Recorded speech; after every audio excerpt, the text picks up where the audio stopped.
In the shadows of Europa, one of Jupiter's moons, the interstellar research vessel Arcadia hovered silently. Aboard was Zara, a Xylon anthropologist, whose life's work was dedicated to the study of primitive species. Earth, with its rich biodiversity and complex social structures, had long been a point of contention in the academic echelons of Xylon, dismissed as a myth by many scholars. Zara, driven by whispers of Earth's existence in ancient texts, embarked on a covert mission to observe and study Earth firsthand. Her arrival was marked by an unexpected anomaly. Her ship was cloaked not just from sight, but from the very perception of Earth's inhabitants, a technology perfected but rarely used due to its energy demands. Late one night, Zara descended into the quiet town of Crestwood, a place chosen for its typicality, representing Earth's cultural and biological median. Here she encountered Jake, a young biologist camping in the outskirts, his mind as open as the sky above him. Her first interaction with him was supposed to be observational from a distance. However, fate had other plans. As Zara approached, hidden under the veil of invisibility, she stumbled, an unlikely mistake for someone of her advanced abilities. The cloaking flickered, catching Jake's eye. Suspicious of the shimmer in the air, Jake's scientific curiosity propelled him toward it, right into Zara's path. Their meeting was an explosive mix of confusion and awe.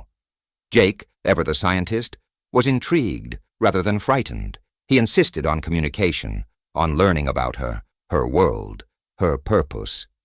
Zara, bound by her cultural directives to observe but not interfere, found herself at a crossroads. Sharing her mission could provide groundbreaking insights into human and Xylon relations, but at what cost? As the dawn approached, with the first rays of sunlight threatening to expose more than just the landscape, Zara had to make a choice.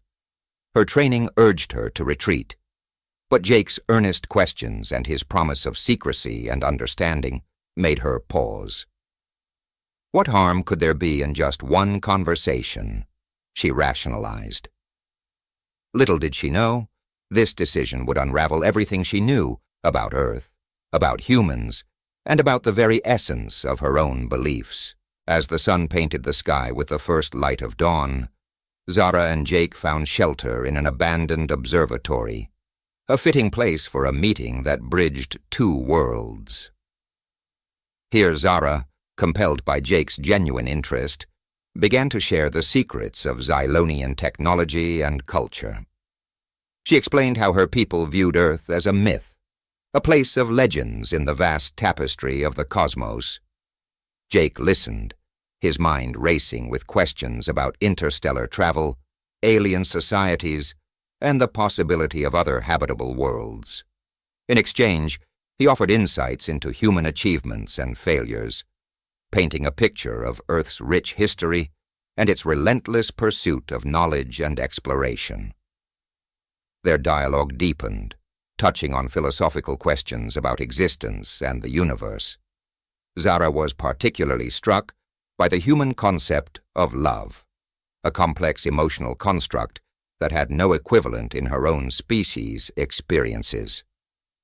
As they conversed, Zara's datapad, continuously recording, began to emit a soft, pulsating light, a signal that her prolonged interaction was causing a stir back on Xylon.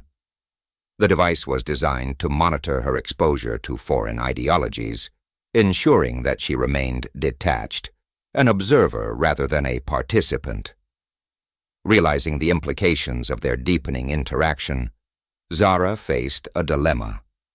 Sharing too much could jeopardize her mission and even lead to interstellar diplomatic incidents.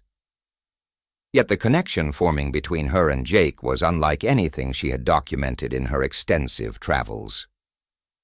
As the night turned into day, their meeting was no longer just about observation.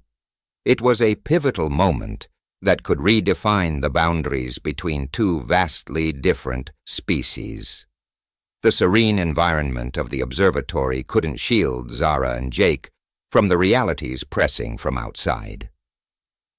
As they delved deeper into the exchange of ideas and experiences, Zara's datapad abruptly stopped recording, flashing a stark warning that her superiors on Xylon had detected an unauthorized exchange of information.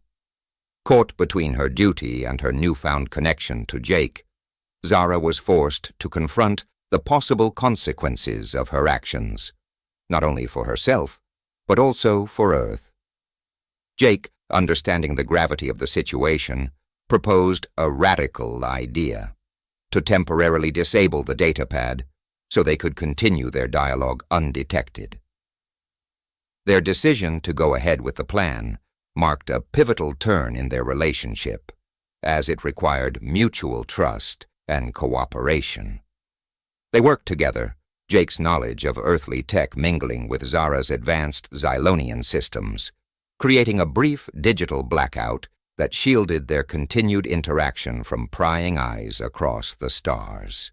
This act of rebellion, minor as it might have seemed, set into motion a series of events that would challenge both their worlds.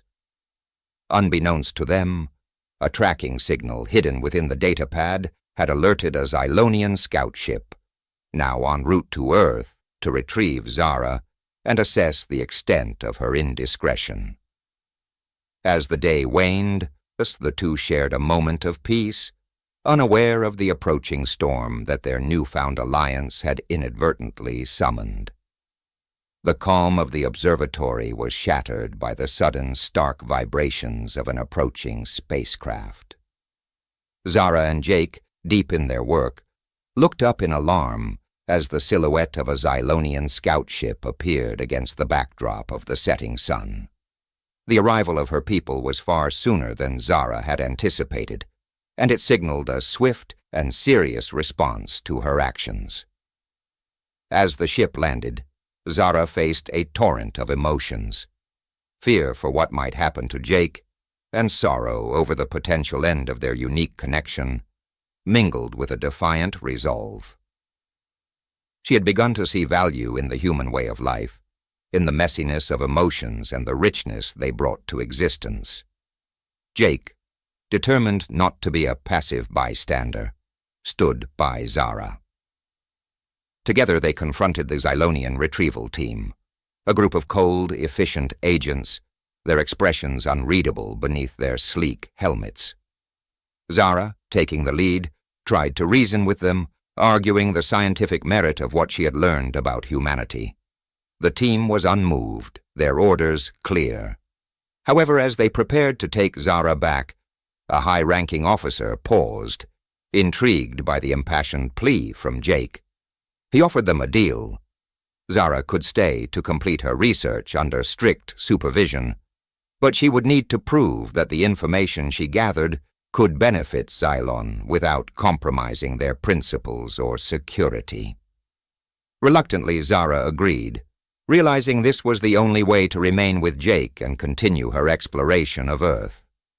As the Xylonian team withdrew to their ship to report back, Zara and Jake began to prepare for what would surely be a challenging demonstration of Earth's value to the skeptical aliens. The critical day arrived. Under the watchful eyes of the Xylonian observers, Zara and Jake presented their case for the value of Earth's cultural and emotional complexity. They showcased how human emotions drive innovation, art, and social structures that could offer new perspectives to the Xylonians. Zara used her data to highlight similarities and differences in societal evolution, while Jake offered personal anecdotes that brought those data to life, illustrating the profound impacts of human experiences on technological and cultural advancements. The presentation was a blend of scientific data and compelling storytelling, designed to bridge the gap between the two species. The Xylonians, initially skeptical, found themselves intrigued by the depth of human connections and the potential applications of such emotional dynamics in their own society. As the demonstration concluded, the decision was left in the hands of the Xylonian Council. After a tense wait, the verdict was delivered. Zara's research would continue, with guidelines in place to ensure safety and confidentiality. This decision marked a new beginning for human-Xylonian relations, with Earth acknowledged not as a myth, but as a vital part of the cosmic community. Jake and Zara, relieved and vindicated, looked forward to their future collaborations, knowing they had opened a door that could lead to unprecedented shared growth and understanding between their worlds.